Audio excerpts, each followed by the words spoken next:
Dans cet exercice, on doit démontrer que IJ est égal à 1 quart AB moins AD, c'est-à-dire on doit l'exprimer en fonction de AB et AD. Ils nous ont donné AJ est égal à 1 demi AB et DI est égal à 1 quart DC.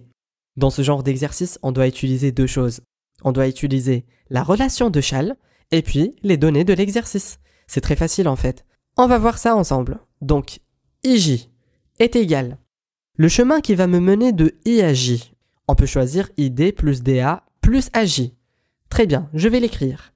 Donc c'est ID plus DA plus AJ. Alors, le ID, je le vois ici dans l'énoncé.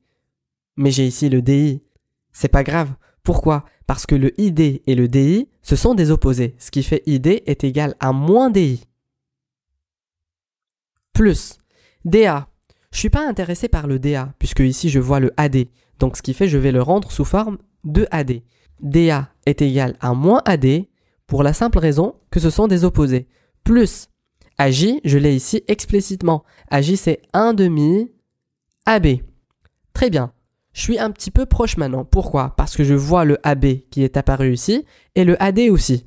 Il me reste maintenant le DI de l'exprimer sous forme de AD et AB aussi. Alors, je vois que moins DI est égal à moins 1 quart DC. Je recopie le reste.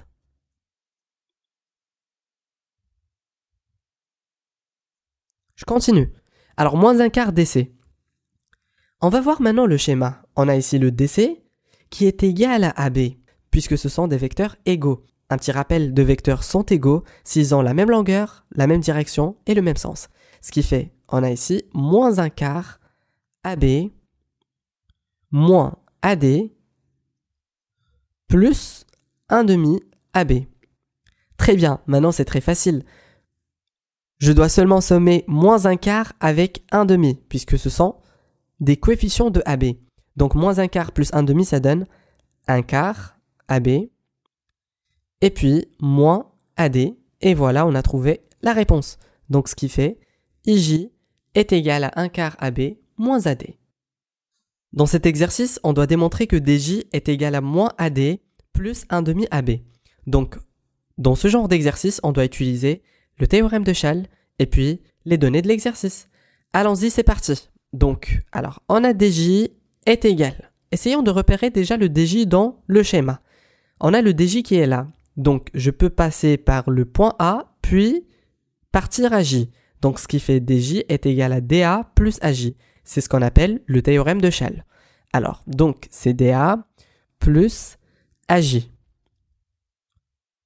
Très bien. Alors, on est intéressé dans le résultat par AD, ce qui fait que je vais prendre l'opposé de DA. Alors, la relation entre AD et DA, c'est que ce sont des opposés. Alors, DA est égal à moins AD plus AJ. Alors, le AJ est égal à 1 demi AB dans l'énoncé. Et voilà, on a trouvé la solution. DJ est égal à moins AD plus 1 demi AB. Essayons de démontrer que JC est égal à 1 demi AB plus AD. En fait, c'est très facile. Le voici, le JC. On doit démontrer que ce JC-là est égal à 1 demi AB plus AD. Très bien, allons-y. Dans ce genre d'exercice, on doit utiliser deux choses. La relation de Chasles et puis les données de l'exercice. Pour passer de J à C, je dois utiliser le chemin JB plus BC. Très bien. Donc, c'est Chasles. JB plus BC. Très bien. Donc, qui est égal? JB en fait est égal à 1 demi AB. Pourquoi? Pour la simple raison que AB et JB, ils ont la même direction, le même sens, et puis JB est égal à la moitié de AB. Ce qui fait JB est égal à 1 demi AB. Très bien. Plus BC en fait est égal à AD. Et voilà, j'ai trouvé la réponse. Donc JC est égal à 1 demi AB plus AD. Si vous avez aimé la vidéo, partagez-la. Et abonnez-vous sur la page Facebook Astucia Soutien Scolaire. Et abonnez-vous sur la chaîne YouTube. À la prochaine.